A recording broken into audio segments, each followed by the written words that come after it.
Oke, akhirnya MacBook yang paling murah saat ini udah ada di studio. Sekarang status MacBook paling murah bukan lagi ada di MacBook Air, tapi ada di MacBook Neo atau MacBook Neo. Nah, gue udah pakai MacBook Neo ini selama beberapa hari terakhir, dan jujur aja menurut gue MacBook Neo ini menarik banget loh. Walaupun ini MacBook paling murah, tapi MacBook Neo ini nggak bisa dianggap remeh gitu. Karena dari yang gue coba, sepertinya MacBook ini melebihi ekspektasi gue deh. Tapi ya pastinya kita nggak pakai ekspektasi MacBook Pro atau MacBook Air ya. Karena menurut gue MacBook Neo ini kategori baru, terutama buat teman-teman mau coba ganti MacBook tapi nggak mau spend terlalu mahal. Wajib banget sih kenalan lebih lanjut sama MacBook Neo ini. Sebelumnya thank you banget buat Studio Ponsel yang udah pinjemin MacBook Neo ini. Buat teman-teman yang lagi cari gadget Apple terbaru termasuk MacBook Neo, kalian bisa langsung aja cek lebih lanjut di Studio Ponsel lewat link yang ada di deskripsi video ini. Nah, pertama-tama kita bahas desainnya dulu deh. Karena ini lineup MacBook baru di luar dari MacBook Air atau MacBook Pro, jadi secara desain juga ada yang berbeda dari MacBook lainnya. Mulai dari pilihan warnanya beda sama MacBook lain, ada 4 pilihan warna yaitu silver, blush yang agak pink, citrus yang agak kuning, dan indigo yang agak biru tua. Untuk di video kali ini, gue udah dipinjemin MacBook Neo yang warna indigo, dan ternyata cakep juga loh. Warna indigo ini opsi warna yang paling gelap dibandingkan warna MacBook Neo lainnya. Dan kalau dilihat sekilas, warna biru ini lumayan mirip sama warna Midnight yang ada di MacBook Air ya.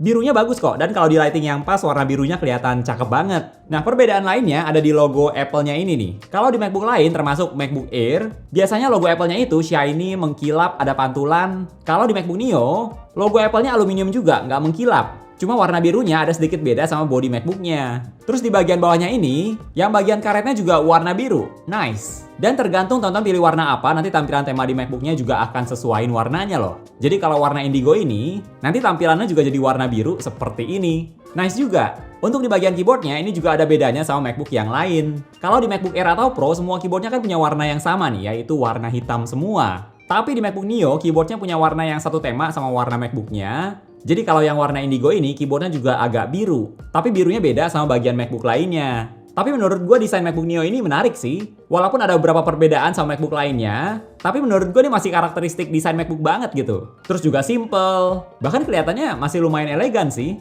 Terus yang gue apresiasi banget dari MacBook Neo ini adalah pakai aluminium. Ini sih yang menurut gue bikin kelihatan elegan. Walaupun dilihatnya sebagai MacBook paling murah, tapi build quality-nya nggak murahan lah.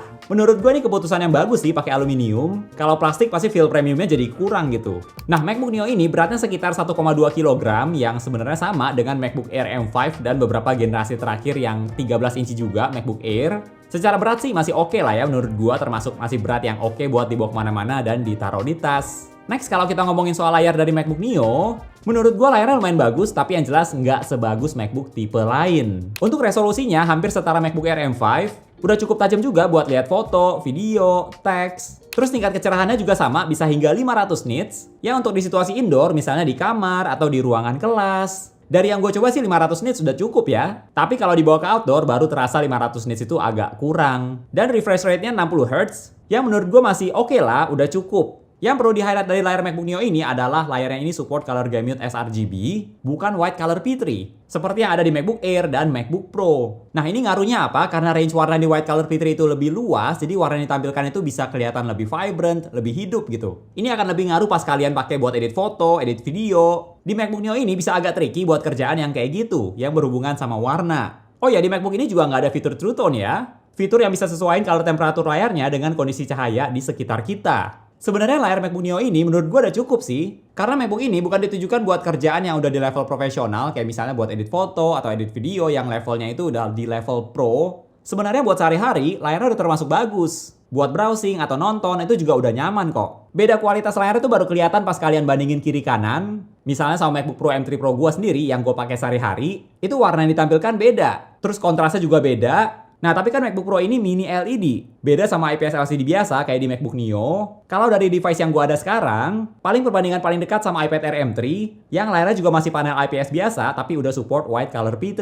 Nah, ini baru lumayan kelihatan, layar yang white color P3, warnanya lebih hidup gitu, lebih enak dilihat. Ini agak susah buat ditampilin lewat video sih, tapi aslinya lumayan kelihatan bedanya. Oh ya, sama ini nih. Bezel layar MacBook Neo lumayan tebal dibandingkan MacBook keluaran beberapa tahun terakhir, tapi overall layarnya udah cukup bagus kok buat sehari-hari. Next kita lanjut ke bagian keyboardnya. Ini gue suka banget karena keyboardnya juga udah pakai scissor mechanism, yang artinya sama kayak di keyboard MacBook lain. Jadi pengalaman ketik di MacBook Neo ini jelas nyaman banget. Keyboard MacBook itu menurut gue salah satu bagian yang bisa diunggulkan lah. Nah tapi karena ini model yang 512 GB, keyboardnya ada Touch ID. Kalau di MacBook Neo yang base model, yang storage-nya 256 GB, itu nggak ada Touch ID, tapi cuma tombol lock screen atau buat nyalamatin aja. Di MacBook Neo ini cuma ada dua tipe sih, yang 256 atau 512 GB. Jadi kalau mau ada Touch ID, kalian harus upgrade ke yang 512 GB.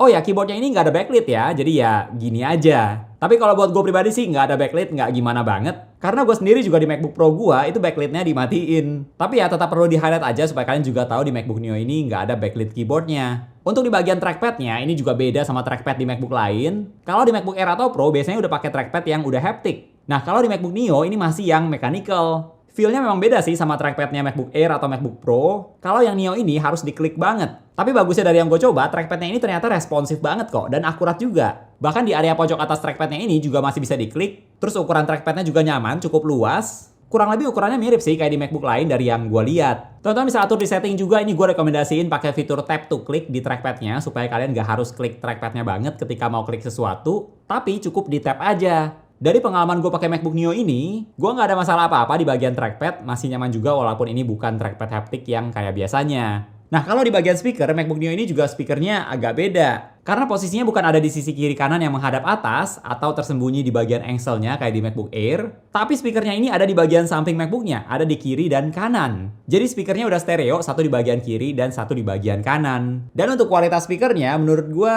ya oke lah. Pastinya nggak sepowerful MacBook Air, apalagi kalau dibandingin sama MacBook Pro. Buat sehari-hari untuk dengerin lagu atau nonton, itu udah cukup sih menurut gua. Speakernya nggak sekencang MacBook lain, dan untuk bassnya terutama nggak senendang kayak di MacBook lain juga. Speaker di MacBook itu menurut gua selama ini udah juara banget. Apalagi yang MacBook Pro, kenceng iya, bassnya juga mantep banget. Tapi di MacBook Neo ini, gua deskripsinya ya cukup lah. Kalau buat gua ini nggak bisa dibilang poin minus ya, karena speakernya ya lumayan juga. Dan buat teman-teman yang mungkin atau sangat mungkin punya AirPods atau TWS lainnya, ya soal speaker ini menurut gue sih nggak akan ngaruh banget.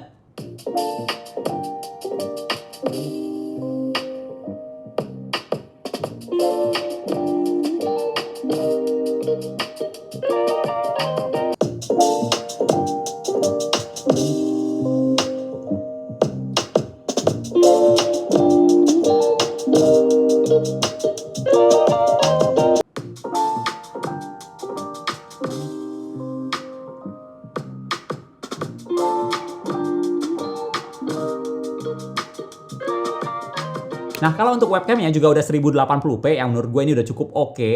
Untungnya nggak pakai webcam yang kayak di MacBook lama ya, yang masih 720p, tapi udah 1080. Cuma bedanya yang di MacBook Neo ini nggak ada center stage, jadi cuma kamera 1080 aja. Yang buat video call atau online meeting udah cukup oke lah menurut gue. Tinggal dikombinasiin aja sama lighting yang cukup. Oke, jadi yang teman-teman lihat sekarang ini adalah kualitas webcam dari MacBook Neo dan juga sekalian aja kita tes kualitas mikrofonnya. Jadi seperti inilah kualitas webcam dan mikrofonnya yang menurut gue udah cukup bagus sih kalau misalnya melakukan video call atau online meeting. Ini sih menurut gue udah cukup oke ya. Gambarnya lumayan bagus dan juga mikrofonnya pun juga lumayan oke kualitasnya. Terus kalau port di MacBook Neo ini cuma ada dua port Type-C, yang sebelah kiri USB 3 dan yang sebelah kanan USB 2. Jadi nggak ada port MagSafe seperti di MacBook Air. Jadi kalau MacBook Neo-nya lagi dicas, berarti cuma tersisa satu port lagi. Teman-teman bisa cas pakai yang USB 3 atau USB 2. Dua-duanya juga bisa dipakai buat cas MacBook-nya. Dan satu lagi ada headphone jack yang posisinya ada di sebelah speaker yang di kiri. Nah, buat teman-teman pakai MacBook Neo dengan external display, mungkin kalian mau pakai layar yang lebih bagus daripada layar MacBook Neo, tapi secara spesifikasi, ya MacBook Neo udah cukup lah, nggak harus yang tinggi-tinggi banget. Kalian cuma bisa pakai yang port USB 3 ya, kalau yang USB 2 nanti layarnya nggak akan muncul. Dan ada notifikasinya yang kasih tahu kalau kalian salah colok port. MacBook Neo ini support external display hingga 4K 60Hz. Dan karena kebetulan gue juga udah ada Apple Studio Display, jadi gue coba sambungin MacBook Neo ini ke Studio Display. Dan maksimal cuma bisa 4K, walaupun layar Studio Display ini bisa 5K. Tapi menurut gue 4K itu udah cukup lah. MacBook ini kan bukan buat kerjaan yang berat banget atau yang udah level Pro, yang butuh layar yang bagus banget. Kalau kalian udah pakai layar yang 5K atau 6K, sepertinya kalian nggak akan ngincer MacBook Neo ya. Tapi buat sehari-hari kalau mau upgrade dari layar MacBook Neo ini, monitor 4K juga menurut gue udah cukup oke kok. Nah, kalau ngomongin soal performa, MacBook Neo ini pakai chip A18 Pro, chip yang pernah dipakai juga di iPhone 16 Pro, terus ada 6 core CPU, 5 core GPU, kalau di iPhone 16 Pro ada 6 core GPU, jadi kurang 1, terus 16 core Neural Engine, dan RAM-nya 8 GB. Spesifikasinya lumayan mirip sih sama iPhone 16 Pro. Rasanya gimana gitu ya bandingin MacBook sama iPhone? Dari angka benchmarknya juga bagus. MacBook Neo ini untuk performa single core dan multi core-nya ternyata lebih unggul dari MacBook Air M1. Tapi kalau performa GPU masih lebih tinggi MacBook Air M1, tapi bedanya nggak terlalu jauh. Nah, tapi kan itu dari angka benchmark. Gimana nih experience pakai MacBook Neo di real life? Nah, gue udah coba pakai MacBook Neo ini buat temenin aktivitas sehari-hari. Contohnya buka banyak tab di Safari, sambil buka aplikasi lain, sambil denger lagu di YouTube, sambil edit foto. Dan ternyata lancar juga loh. Chip A18 Pro ternyata sepowerful itu. Multitaskingnya bisa lancar juga walaupun dengan spesifikasi yang mirip kayak iPhone. Buat teman-teman yang sering pakai laptop buat bikin paper, buat presentasi, email, browsing, MacBook Neo ini udah bisa banget sih buat aktivitas yang kayak gitu. Terus gue juga iseng coba edit foto di MacBook Neo ini di aplikasi Adobe Lightroom. Editnya foto RAW dari kamera full frame ya. Dan ternyata ini juga lancar loh. Dari buka file fotonya, apply preset, bahkan pas edit fotonya pun juga lancar. Gue juga udah coba ekspor 100 foto RAW dari Adobe Lightroom di MacBook Neo dan hasilnya MacBook Neo ini bisa ekspor dalam waktu 2 menit 46 detik. Dan kalau gue coba bandingin sama iPad Air M3, karena kayaknya nggak fair dibandingin sama MacBook Pro M3 Pro gua, karena di MacBook Pro M3 Pro cuma 46 detik. Jadi di iPad Air M3 bisa ekspor 100 fotonya dalam waktu 2 menit 40 detik. Memang nggak apple to apple sih, karena satu iPad, satu Mac, karena gue sekarang lagi nggak ada MacBook Air, tapi paling nggak ini buat nunjukin aja ternyata performanya MacBook Neo itu oke juga loh. Gak cuma buat edit foto aja, tapi gue juga udah coba pakai buat edit video. Untuk video yang dari kamera iPhone, ini sih lancar banget, nggak ada masalah. Playbacknya juga lancar. Terus gue juga udah coba edit video dari kamera Sony yang direkam dalam S-Log. Dan ternyata playbacknya juga termasuk lancar. Yang gue notice bisa bikin lemot tuh kalau misalnya ada beberapa layer klip 4K. Nah itu baru mulai terasa patah-patah playbacknya. Buat edit video yang simple oke sih. Tapi kalau misalnya butuh color grading atau pakai banyak efek, ya itu mungkin masuk kategorinya udah profesional lah ya.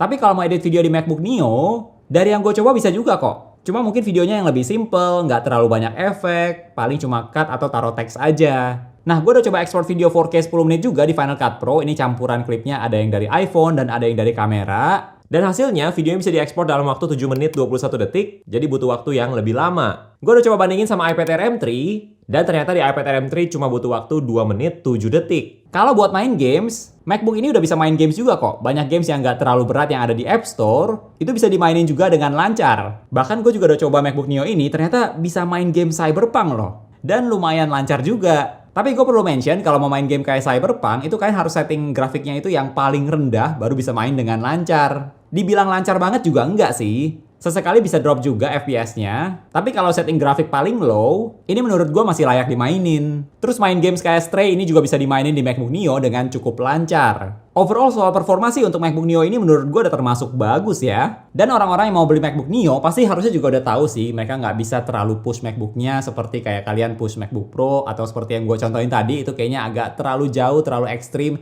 Tapi buat aktivitas sehari-hari MacBook Neo ini udah lebih dari cukup. Untuk baterai, kalau dari website Apple ditulis bisa up to 16 jam video playback, terus up to 11 jam untuk browsing, dan baterainya juga yang paling kecil di antara semua MacBook saat ini. Kalau dari use case gue sendiri, baterai MacBook ini nggak bisa sampai 11 jam sih. Memang ini tergantung ngapain juga, terus brightness layarnya berapa, dan sebagainya. Tapi dari yang gue coba udah bisa buat seharian kok, sekitar 7 atau 8 jam. Ini kebanyakan buat browsing, ngetik, sesekali aja buat edit foto. Tapi baterainya bisa lebih cepat habis atau lebih lama tergantung penggunaan kalian. Kalau buat hal-hal yang simple, yang ringan, MacBook Neo ini udah cukup buat seharian. Oh ya, MacBook Neo ini juga include kepala charger 20 watt. Yang lucu juga ya, cuma 20 watt berasa kayak lagi cas iPhone gitu. Gue udah coba cas MacBook Neo ini pakai charger 20 watt dari baterainya 28%. Pas udah 1 jam baterainya udah jadi 60%. Dan pas 2 jam udah terisi 91%. Nah untuk harga dari MacBook Neo ini harganya di US $599. Atau kalau di Indonesia harganya kurang lebih sekitar 12 jutaan. Apakah MacBook Neo ini worth it? Menurut gue jawabannya tergantung sih. Buat teman-teman yang pakai MacBook tapi nggak mau spend budget terlalu banyak dan juga mungkin nggak butuh spesifikasi besar, menurut gue MacBook Neo ini starting point yang oke. Plus kalau teman-teman juga udah punya iPhone, ada MacBook Neo ini combo yang oke juga loh. Kalian bisa pakai fitur-fitur ekosistem iPhone dan macOS seperti AirDrop, iPhone mirroring, dan sebagainya. Pertimbangannya selain MacBook Neo mungkin MacBook Air M3 karena harganya udah nggak gitu beda jauh. Kalau ada ketemu unit yang masih bagus. Karena kebanyakan udah second. Atau MacBook Air M4 tapi ini perlu nambah budget lagi sih. Mungkin sekitar 3 juta. Yang bagi beberapa orang nambah 3 juta itu bukan angka yang sedikit. Terus MacBook Neo ini cocoknya buat siapa? Kalau menurut gue sih jawabannya yang paling pertama adalah buat pelajar. Karena menurut gue buat pelajar ini udah oke banget. yang kebanyakan fokus aktivitasnya itu di browsing, baca artikel, buat PPT, buat paper, atau buat orang-orang yang memang cuma sekedar butuh laptop aja tapi nggak harus yang gimana banget tapi masih reliable. Dan poin plus lagi kalau orangnya juga user iPhone. So itu dia review dari MacBook Neo, MacBook paling murah dari Apple saat ini. Kalau menurut teman-teman gimana nih? MacBook Neo ini worth it atau enggak? Atau mending MacBook Air yang tipe-tipe sebelumnya aja? Coba share di komen ya. Oke, thank you buat teman-teman yang udah nonton sampai di detik ini. Jangan lupa untuk klik tombol like kalau kalian suka dengan video ini dan juga subscribe supaya kita bisa ketemu lagi di video-video yang berikutnya. Bye!